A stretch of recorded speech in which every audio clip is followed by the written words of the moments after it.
All right, YouTube. How's it going today?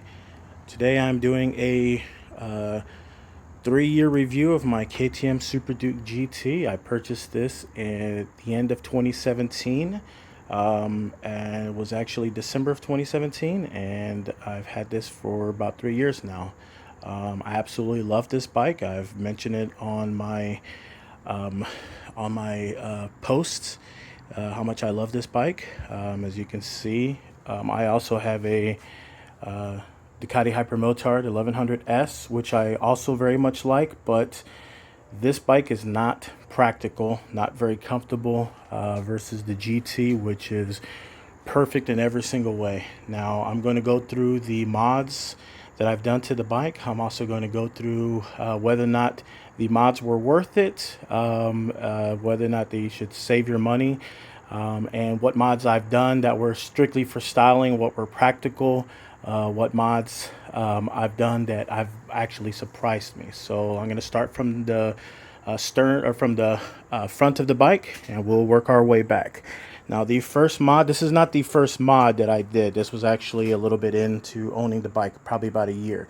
But it is, since I'm starting off at the front of the bike, you can see this was a Cyclops LED light, LED light for the KTM Super Duke GT. If I'm not mistaken, I believe I purchased this on Rottweiler Performance. Rottweiler Performance has been fantastic when it comes to purchasing parts, accessories for the bike. Now, this is an upgrade I did to the bike that didn't turn out as good as I had hoped it would. Now, I will say one thing. You can see from me turning the bike on, it might not turn on because they are, see how white they are. They will shut off because the sensors will know that that it's not dark out. Go ahead and shut the bike off. This was a mod that I just mentioned that while the light is brighter and wider, the beam throw is not as does not go as far as the stock halogen bulb. So for all of you out there who have this generation bike, because the first generation bikes do not have the LED headlight array, something maybe I may want to look into is upgrading the installing the Gen 2 LED array on this bike. But I actually like the style of this generation bike. I'm just not that impressed with the headlight function. Now, the beam is good, it's just not very clean and not very clear. And my car, as you can tell, has LED lights on it, and they are amazing. Now, like I said, it's not the fault of the bulb itself, it's just that the reflector inside this is designed for halogens. It was not designed for LED bulbs. The LED bulbs while they may have a brighter hue and a more natural light, they don't throw as well. That's why you notice in cars that have LED headlights, they have a projector style, a projector housing that basically projects the light further. Which this reflector is a reflector, not a projector. This is more designed for halogen bulbs or upgraded halogens, even some of the other style bulbs out there.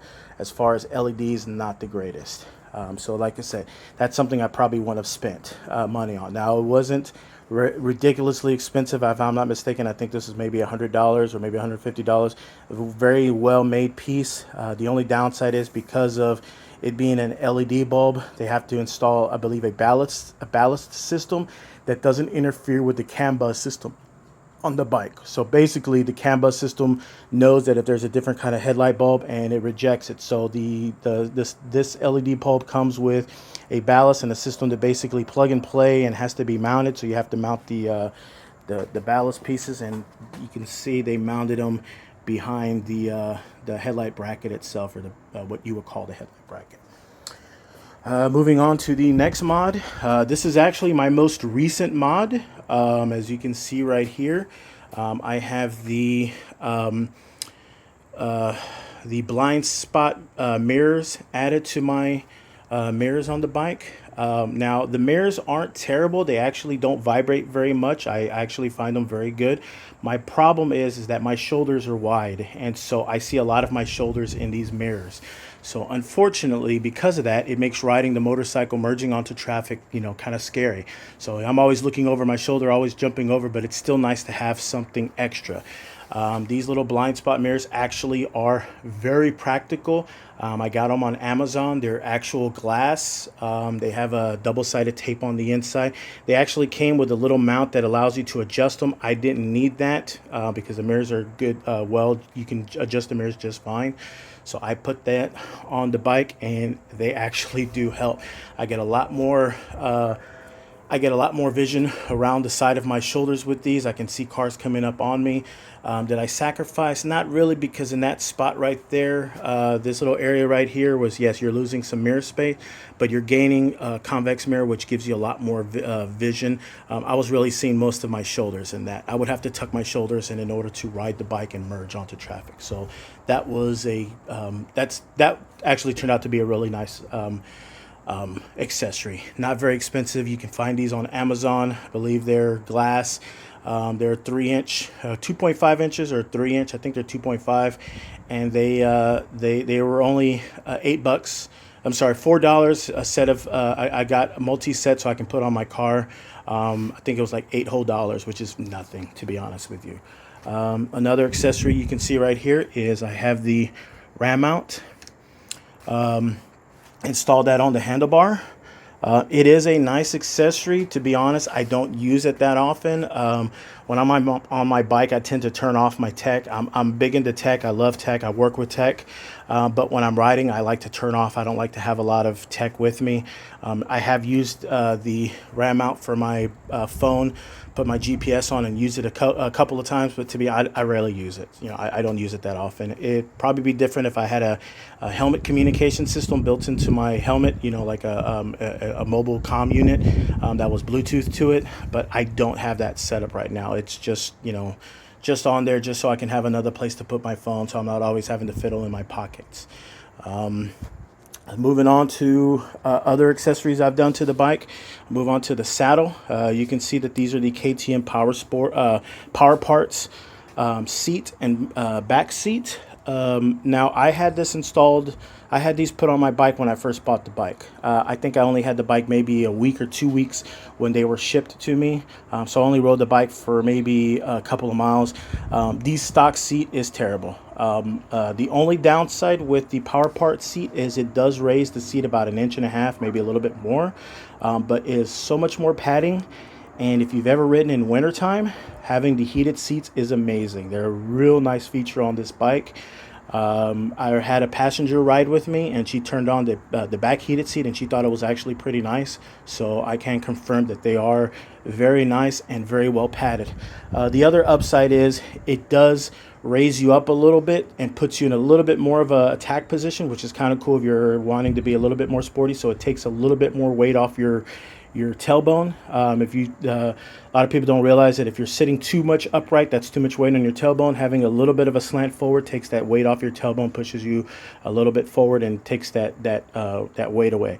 This padding is really nice on this. I've actually spent all day riding the bike without any issue, and when I mean all day, I mean from the beginning of the day, let's say about 11 o'clock to the evening, which is about 8 o'clock, in the saddle without any issues. Yeah, anytime you spend that much time in a seat, it's going to hurt, but the padding is so nice, it really isn't that bad. Moving on to other things I've done. Pop this right here. I have this pigtail right here hooked into my battery underneath the seat so I can plug it in. Under the seat, just recently, I got rid of the Yosa battery, which I've had on the bike since I bought the bike. And swapped it out for a Sharai battery, which is a nice battery, much lighter. I have one on my Ducati, and I put mine on my Ducati in 2011, 2012, I'm not mistaken. I think it was 2011. Only got 3 years out of that battery when I bought the bike in 2008, my Hyper Motard, and I still run 2008, 9, 10. Yeah, 2011 is when I replaced that battery, and I've had the Sharai in my Ducati ever since, and it's still fantastic. It cranks the bike a lot better. Now I have one in my Super Duke GT. And see, under my seat, I no longer have the charcoal canister, which freed up a lot of space on my bike. I have a little toolkit. I have the KTM toolkit. I keep a lot of my camera mounts and my pieces for my cell phone, you know, tripod, and I have one in that I have on the other seat that I actually fit underneath here with still enough room for my gloves, which is it's tight with the gloves, but it's nice because now I have a lot of space. And that was removing the charcoal canister. The charcoal canister removal is the Rottweiler charcoal canister removal kit, which I installed on the bike. And that's another thing I have that I'll walk through with the engine tweaks that I've done to this bike. As you can see in the back, there are no indicators. I have the custom LED integrated lights on here, and if you'd like to see them running, let me turn them on.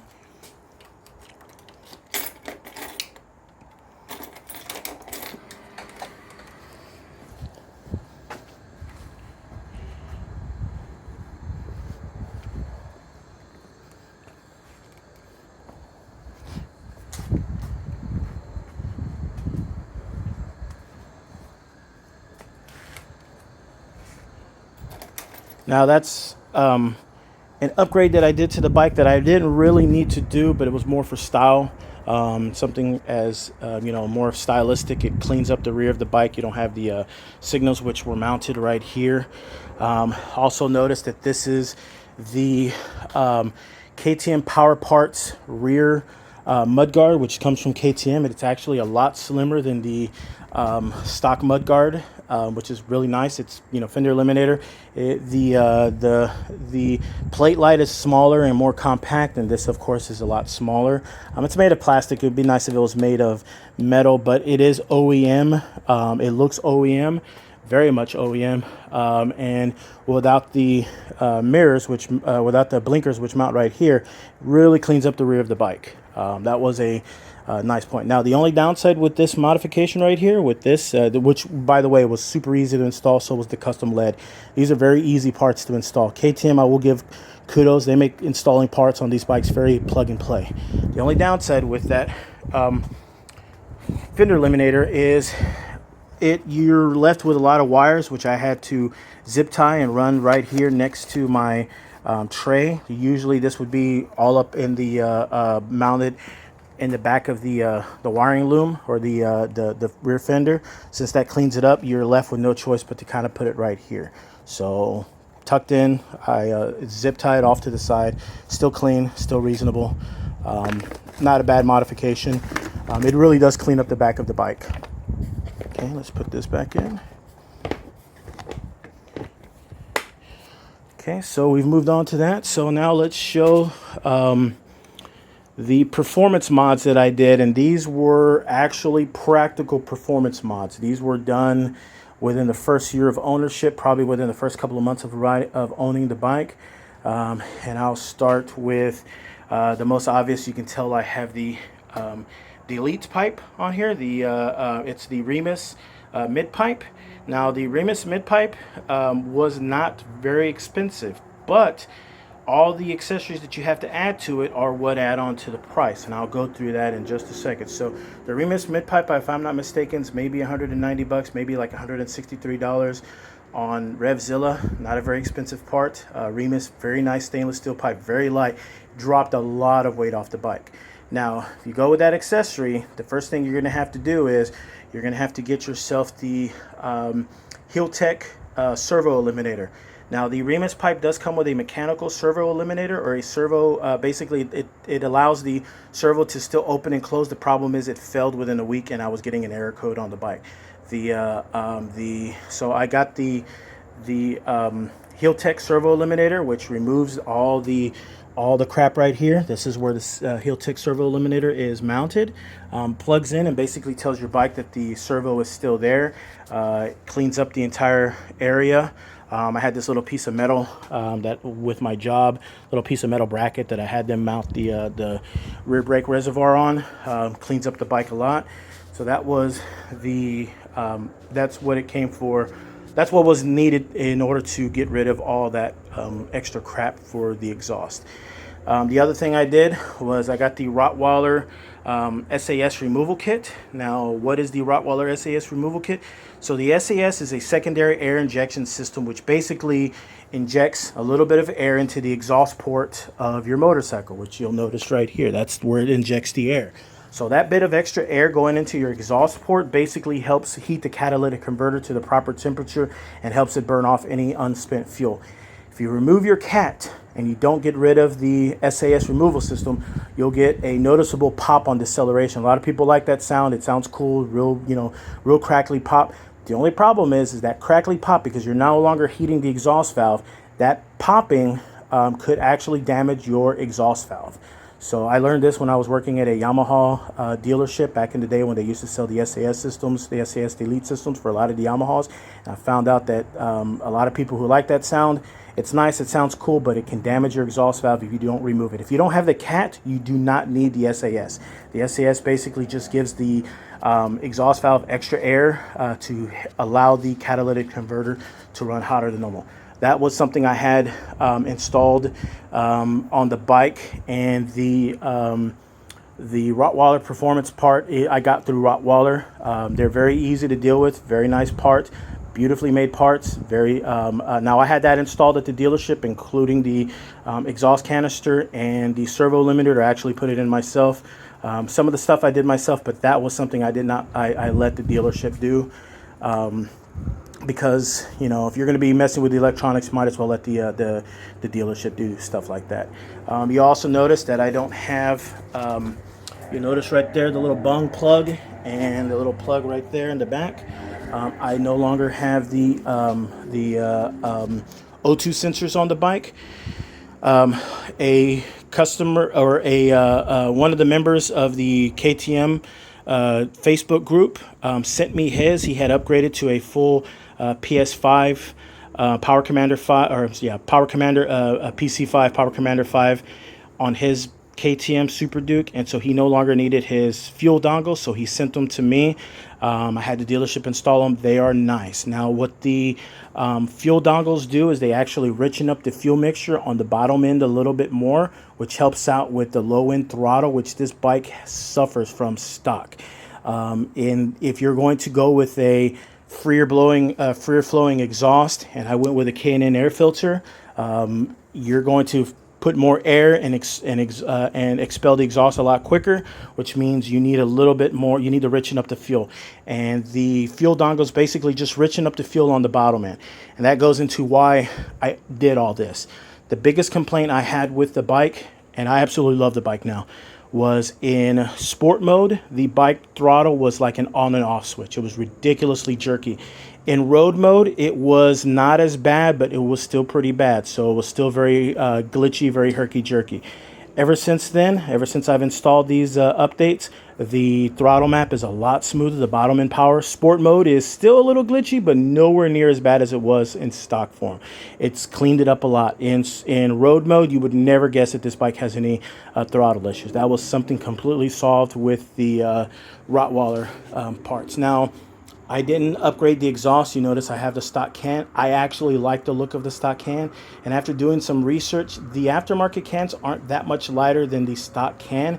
Most of your weight really is in the catalytic converter. The catalytic converter is heavy, like ridiculously heavy. Now, I live in a state, I live in Texas, where bikes aren't subjected to emissions test to get your registration or to get your bike inspected. So I'm cool. Now, if I left and moved to California, I'd obviously have to put it on. I kept all my original parts. But like I said, to me, that was a performance issue and something about cleaning up the performance of the bike. I love this bike. I'm head over heels in love with this bike. This bike rides beautifully, handles fantastic, all the power I'll ever need. The bags are ridiculously good. They'll hold my full face Shoei RFSR helmet without any issues. In one bag I put my helmet, in the other bag I put my jacket. I don't ride it with them that often, but the practicality of those bags makes this bike almost like a work mule, and it's fun to ride. This thing handles like a full-on crotch rocket. I loved my Ducati Hyper Motard 1100S, but this bike is hard to ride. Throttle, the power band is all on the bottom end. You're very herky-jerky on the bottom end, which is, you know, you have an 1100cc 2-valve air-cooled engine, which was never really designed to be a touring bike. This is more of a hooligan street bike. Well, this bike right here is like a hooligan bike and a gentleman's express all at the same time. So if you're in the market to buy a travel bike, this is really one of the nicest bikes. I do hear a lot of people on the forums, people who came from FGRs or other bikes, claim that, oh, they hate the fact that, you know, you have to lube a chain. Chain lubrication these days is ridiculously simple. You know, just get yourself a nice rear stand. You know, you don't need a center stand all the time. Most of the time, if you're servicing your bike, you're going to be doing it, you know, in your garage. Yes, it's nice to have out in the field, but there are kits or there are accessories that you can buy. There's a company that makes a single-sided rear wheel stand, which you can put out in the field, which would allow you to do certain basic maintenance if you ever got caught where you needed it. So I'm not worried about that. The chain on this bike has pretty good. Doesn't have a lot of rust. I oil it all the time. But this bike has turned out to be one of the best motorcycles I've ever owned. I think I've pretty much gone over everything I wanted to discuss about the bike after all these years of owning it. Please like, comment on the video. You don't have to subscribe to my channel. I really don't have a big channel. This is just a video that I'm going to be uploading pretty soon to YouTube. I will be posting it on the KTM forum. This is, like I said, 3 years on owning the bike, and I'm still in love. I absolutely love this bike. I ride it I don't ride it every day, but every day I ride it, I enjoy it. It's not a bike where I ride, I'm like, oh, I wish I didn't take it out for a ride. No, my KTM is the de facto go-to bike for everything. Comfortable, engine is fantastic, power band sounds good, feels good. Everything about this bike is something you love. I was looking at other bikes when I purchased this bike, but this is the bike that I decided to go with. The little glitches that I talked about that I solved, that I was able to do at a reasonable price, it didn't cost me an arm and a leg to upgrade the bike to the way I wanted it. The exhaust upgrade, the exhaust modifications, all those little things, the seat, the rear fender, all those were very reasonable, and I actually did a lot of those installs myself. The other bike I was looking at was the Kawasaki Z1, the Ninja 1000, which is a nice bike. My complaint with it was, and this is my big problem with inline fours, the power band was amazing. It had a great linear power, very torquey engine. The problem was within a certain RPM, you felt vibration in the frame, and it wasn't constant, but you were aware of it, and it was a tingly vibration, which is terrible. This bike does have a vibration. That's the nature of a big V-twin. It's a 1300cc motor with a 75-degree V-twin, but I actually don't mind it because it's more of a throb. It's not really a high-pitched tingly vibe. It doesn't put your arms asleep. It's very comfortable. This engine is probably the best engine built on the market right now. I've ridden a lot of motorcycles, and this is the motorcycle that I sure hope KTM sticks with the GTs, because this is one of the best bikes I've ever ridden. I may, who knows, go for an R, but I like the practicality of the bigger tank and the saddlebags. So this concludes my video. Thank you for watching, and goodbye.